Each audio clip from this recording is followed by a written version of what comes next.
बिस्मिल्लाहिर्रहमानिर्रहीम। अस्सलाम वालेकुम दोस्तों, इकबाल वाइज में खुशामदीद। सिकाई शहर पहाड़ों के दरमियान खूबसूरत वादी में आबाद था। इस शहर में बेशुमार इमारतें और बागात थे। दुनिया की हर सहूलत आम मुयस्सर थी, इसलिए रात गए तक शहर में चहल पहल रहती थी। रेस्टोरेंट खुले रहते और खाने पीने की महफिलें सजी रहती। लोग सुबह देर से बेदार होते और रात गए तक जागते रहते थे। सयाहत के लिहाज से भी ये शहर मशहूर था। बड़ी दूर दूर से सयाह यहाँ तफरीह के लिए आते थे, लेकिन कुछ ऐसा हुआ कि शहर की सारी रौनकें मांद पड़ गई। लोग रात को देर तक बाहर रहना भूल गए। सरे शाम ही शहर की सड़कें वीरान हो जाती और लोग अपने अपने घरों में दुबक जाते। अजीब से खौफ की फिज़ा वहाँ छा चुकी थी। रात की तारीकी में कई पुरस्कार वाक़ये रोनुमा हो चुके थे। पुलिस और इंतज़ामिया इस हवाले से काफ़ी परेशान थी। रातों को पुलिस की गाड़ियां धीमी रफ्तार से सड़कों पर घूमती रहती, मगर फिर भी अगली सुबह कहीं न कहीं किसी औरत या मर्द की मस्कशुदा लाश मिलती। लाश की हालत देखकर पुलिस हुकाम यही अंदाज़ा लगा पाते थे कि ये किसी खौफनाक जानवर का काम है। मुमकिन है कोई तेंदुआ हो या फिर कोई भेड़िया। जगह जगह नाके और रात का गश्त भी किसी काम न आया। वारदातों का सिलसिला जारी रहा। लोग अब नकल मकानी के बारे में सोच रहे थे, जबकि सिकाई शहर की इंतज़ामिया इस मामले में काफ़ी परेशान दिखाई देती थी। वो रोज़ाना लोगों की ढारस बंधवाते कि बस आज ही खूनी दरिंदा पकड़ लिया जाएगा, मगर इनका दावा हर सुबह रेत का ढेर साबित होता। वो चांद की 14वीं रात थी जब विकी ने अपने गैस स्टेशन को बंद किया। काफ़ी रात हो चुकी थी। वो जल्दी जल्दी घर पहुंचना चाहता था। वो अमूमन सरेशाम ही घर चला जाता था, मगर आज गैस टैंकर के आ जाने के बाइस काफ़ी वक्त खर्च हो गया था। गैस टैंकर के मालिक ने जब अपना काम मुकम्मल किया तो रात के 9 बज चुके थे और हर तरफ सन्नाटा छा चुका था। विकी ने इसके जाने के फ़ौरन बाद गैस स्टेशन का काम समेटा और इसे ताला लगाकर सड़क पर निकल आया। वो कुछ सहमा हुआ दिखाई दे रहा था। रात की खूनी वारदातें इसके इल्म में थी।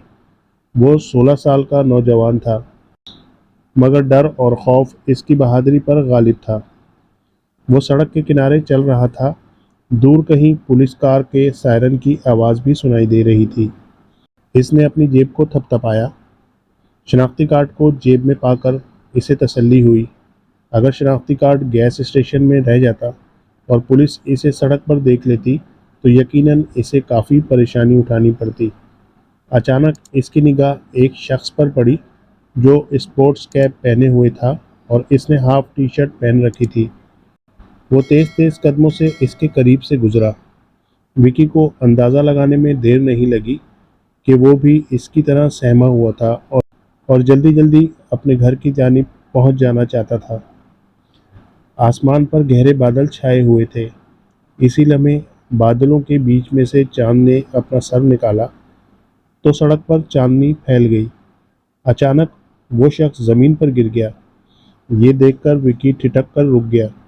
वो इसकी तरफ देख रहा था और सोच रहा था कि क्या वो इस शख्स की मदद करे या इसे यूं ही छोड़कर अपना रास्ता नापे। वो शख्स ज़मीन पर झुके हुए तेज़ तेज़ सांसें ले रहा था। इसने अपना चेहरा घुमाया तो इसकी निगाह विकी पर पड़ी। वो कराहती हुई आवाज़ में चिल्लाया, भाग जाओ लड़के, यहाँ से भाग जाओ। विकी इसकी आवाज़ सुनकर मज़ीद परेशान हो गया। इसे किसी किस्म का दौरा पड़ा था जो वो बुरी तरह कराह रहा था। विकी को आगे बढ़कर इसकी मदद करना चाहिए थी, मगर वो शख्स इसे वहाँ से भागने का मशवरा दे रहा था। अजीब सी सूरत हाल देखकर विकी किसी फैसले पर ना पहुँच सका। इस शख्स की कराहें अब गुर्राहटों में बदल रही थी। वो हलक से अजीब सी गुर्राहटें निकाल रहा था।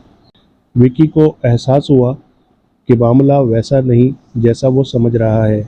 इसे वहाँ से फ़ौरन भाग जाना चाहिए। वो तेज़ी से मुड़ा और भागने की कोशिश करने लगा। चंद कदम दूर पहुंचकर वो अपने ही पाँव से उलझ गया और वो मुंह के बल ज़मीन पर धड़ाम से गिर गया। इसने गैर इरादी तौर पर मुड़कर देखा तो वो शख्स कुछ दूर साए की सूरत में दिखाई दिया। विकी के बदन में सनसनी सी फैल गई क्योंकि वो शख्स अपने जिस्म के हुजूम से कुछ बड़ा और अजीब सा दिखाई दे रहा था, जैसे कोई जानवर हो। विकी ने खुद को संभालने की कोशिश की और जल्दी से उठकर अपने पांव पर खड़ा हो गया। वो पीछे मुड़कर देखने की कोशिश भी नहीं कर रहा था। इसने अपना सांस रोका और भागते कदमों से सड़क का फासला तय करने लगा। वो चंद ही कदम आगे बढ़ पाया था कि इसे अपने अकब में किसी की मौजूदगी का एहसास हुआ।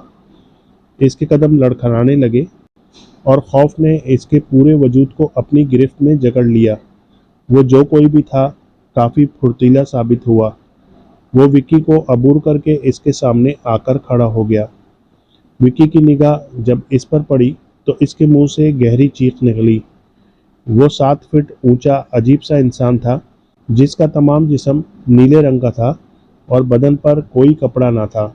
बदन की जिल्द अजीब सी खुरदरी थी, जैसे इसने कछुए का खौल पहन रखा हो। इसका चेहरा तो हरगिज इंसानी नहीं था। लंबी थूथनी निकली हुई थी जिस पर तेज धार के लंबे और नोकीले दांत वाज़े दिखाई दे रहे थे। इन दांतों के दरमियान में से लंबी सांप जैसी 2 शाखा जबान हवा में लहरा रही थी।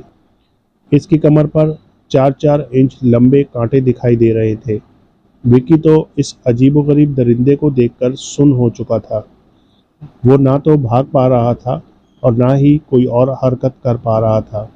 वो खूनी दरिंदा चमकती हुई सुर्ख आंखों से विक्की को घूर रहा था। विक्की खौफ से कांपने लगा। वो गैर शऊरी तौर पर एक एक कदम पीछे हटने लगा। खूनी दरिंदा वहीं साकित खड़ा रहा, इसे पीछे हटता देखता रहा। यूं लगता था जैसे वो इसकी बेबसी का मज़ा ले रहा हो। अगर वो वहीं से जस्त लगाता तो विक्की इसके भारी भरकम जिस्म के नीचे पिस जाता। विक्की चंद कदम मजीद पीछे हट गया। अब इसके हवास कुछ संभल गए। वो इस खूनी दरिंदे को धोखा देकर निकल जाने का मंसूबा बना रहा था कि गहरी खामोशी में 3 जोरदार धमाके हुए और विक्की को अपना दिल बंद होता हुआ महसूस हुआ। वो ज़मीन पर ढेर हो गया। इसकी आंखों के सामने अंधेरा छा गया था। वो बेहोश हो चुका था। जानी काफ़ी लंबे चौड़े जिस्म का मालिक था। सिकाई शहर में इसे बड़ी शोहरत हासिल थी। वो बॉक्सर होने के साथ साथ छटा हुआ गुंडा भी था। पुलिस इसके बदमाशी का हाल खूब जानती थी, मगर इसके खिलाफ कोई सबूत न पाकर इसके खिलाफ कार्रवाई करने से कासिर थी। यही वजह थी कि वो शहर में खुलेआम दंदनाता फिरता था। जानी अपने प्राइवेट रेस्टोरेंट में बैठा खाना खा रहा था कि इसके मोबाइल की घंटी बजी। इसने चौंक कर घड़ी की तरफ देखा। रात के 10 बजे थे। फ़ोन इसके एक ग्राहक का था जो अपनी हिफाजत के लिए इसे भारी मुआवजा अदा करता था। इस वक्त इसे क्या ज़रूरत पड़ गई? जानी मुंह ही मुंह में बड़बड़ाता हुआ बोला। इसने फ़ोन खोला तो दूसरी तरफ से कोई आवाज़ ना सुनाई दी। इसने 2-3 बार हेलो हेलो किया, मगर कोई जवाब नहीं आया। जानी को मामला कुछ गड़बड़ लगा तो तेज़ी से अपनी जगह से उठा और चमड़े की जैकेट पहनकर अपने रेस्टोरेंट से बाहर निकला और जल्दी जल्दी अपने इस ग्राहक के पास पहुंच जाना चाहता था जो 3 गलियां ही दूर था। इसने बाइक निकालने की कोशिश भी नहीं की क्योंकि वो काफ़ी शोर करती थी। वो तेज़ तेज़ कदमों से चलता हुआ सड़क अबूर करने लगा। अचानक वो ठिठक सा गया। सामने का मंजर ही कुछ और था। एक अजीबुल खलकत इंसान किसी नौजवान को घेरे हुए था। जानी को याद आ गया कि शहर में खूनी वारदातें हो रही हैं, कहीं ये अजीबुल खलकत इंसान तो इनके पीछे ना हो। वो दबे कदमों इसकी तरफ बढ़ने लगा। इसने देखा कि नौजवान खौफजदा है और पीछे हट रहा है। ये मौका बिल्कुल सही था। इसने जल्दी से अपना रिवॉल्वर निकाला और इस अजीबुल खलकत इंसान को निशाना लेकर ऊपर तले 3 गोलियां इस पर बरसा दी। इसके अंदाजे के ऐन मुताबिक तीनों गोलियां इसकी कमर में लगीं और वहां से खून बहने लगा। इसी लम्हे अजीबुल खलकत इंसान मुड़ा और जानी को खा जाने वाली निगाहों से देखने लगा। इसके मुंह से गुर्राहटें बरामद हो रही थी। जानी को यूं लगा जैसे वो इंसान के रूप में भेड़िया हो। ये गुर्राहटें इसने अमूमन भेड़ियों के मुंह से ही निकलती सुनी थी। इसने तेजी से रिवॉल्वर को झटका दिया और इसमें गोलियां भरी और एक बार फिर इस पर कई फायर किए। गोलियां इसके जिस्म में घुसती चली गई, मगर ऐसा लगता था जैसे इस पर गोलियों का कुछ असर ना हो रहा हो। वो सीधा और तना हुआ खड़ा था।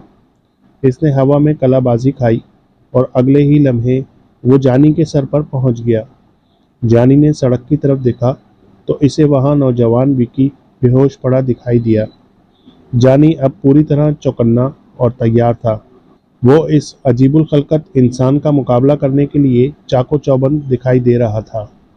जो ही खूनी दरिंदे ने जानी पर हमला किया तो इसका दायां मुक्का हरकत में आया और पूरी कुव्वत के साथ अजीबुल खलकत इंसान के जबड़े पर पड़ा। इसका मुंह दूसरी तरफ घूम गया। अगर इसकी जगह कोई इंसान होता तो वो मुक्का खाकर यकीनन अपनी गर्दन तोड़वा बैठता। जानी को अंदाज़ा हो गया कि मद्दे मुकाबिल से मुकाबला आसान नहीं। इसने लम्हा ज़ाया किए बगैर इसके पेट में ठोकर लगाई और फिर ताबड़तोड़ इसके चेहरे पर मुक्के बरसाने लगा। अजीबुल खलकत इंसान इस नागाहानी आफत से चंद कदम पीछे हट गया और नाक फुलाकर अपने गुस्से का इजहार करने लगा। इसने हवा में उल्टी कलाबाजी खाई और जानी पर टूट पड़ा। जानी पूरी तरह होशियार था। इसने हवा में उछलकर फ्लाइंग किक पूरे जोर से इसके जबड़े पर दे मारी। खटाक की आवाज़ फजा में गूंजी। खूनी दरिंदे के कई दांत टूटकर जमीन पर जा गिरे। जानी को मालूम था कि अगर इसने ज़रा सी भी सुस्ती दिखाई तो वो खूनी दरिंदा इस पर गालिब आ जाएगा। इसलिए वो मुसलसल इस पर वार करता चला गया, यहाँ तक कि वो इसे ज़मीन पर गिराने में कामयाब हो गया। इसकी टांगें हरकत कर रही थी और वो इसके पहलू में कारी ज़रबे लगाता रहा। ये सिलसिला ज़्यादा देर न चल सका क्योंकि एक भारी जाल इस अजीबुल खलकत इंसान पर फेंक दिया गया था, जिसमें उलझकर वो हाथ पांव मारने लगा। गोलियों की आवाज़ सुनकर गश्त करने वाली पुलिस खबरदार हो गई थी। उन्होंने आवाज़ से सिमत का अंदाज़ा लगाया और तेज़ रफ्तारी से वहां पहुंच गए थे जहां जानी और खूनी दरिंदे का मुकाबला जारी था। पुलिस को चूंकि पहले से शक था कि ये किसी जानवर की वारदातें हो सकती हैं, इसलिए उन्होंने मजबूत जाल का इंतज़ाम कर रखा था। इस अजीबुल खलकत इंसान को देखकर उन्होंने फुर्ती दिखाई और इसे जाल की गिरफ्त में लपेट लिया। जानी पुलिस को देखकर रुक गया। इसकी सांसें फूली हुई थीं। वो ज़मीन पर बैठकर गहरी गहरी सांसें लेने लगा। इसने हाथ के इशारे से बेहोश विक्की की तरफ इशारा किया। दो पुलिस एहलकार जल्दी से विक्की की तरफ दौड़े। उन्होंने इसे बेहोश पाकर शुक्र का कलमा अदा किया। एक सिपाही झुककर विक्की को होश में लाने की तदबीर करने लगा। अजीबुल खलकत इंसान पूरा जोर लगा रहा था कि जाल तोड़कर भाग निकले, मगर इसकी कोई कोशिश कारगर साबित न हुई। इसके जिस्म से खून बह रहा था और वो गुस्से से चीख रहा था। इस शोर शराबे के बावजूद शहर के बासियों में से किसी की हिम्मत न हुई कि वो बाहर निकलकर ये देख लेते कि क्या हो रहा था। फिर देखते ही देखते खूनी दरिंदे की हरकत में सुस्ती पैदा होना शुरू हो गई और नकाहत के आसार दिखाई देने लगे। हैरत अंगेज तौर पर इसका निचला धड़ यानी दायां हिस्सा इंसानी सूरत में बदल गया, जबकि बायां धड़ भेड़िए जैसा रहा। गोलियों का जहर इसके जिस्म में फैल चुका था और वो दम तोड़ चुका था। अगली सुबह इसकी लाश को शहर के लोगों को दिखाई गई और टीवी में खूब खबरें नशर की गई।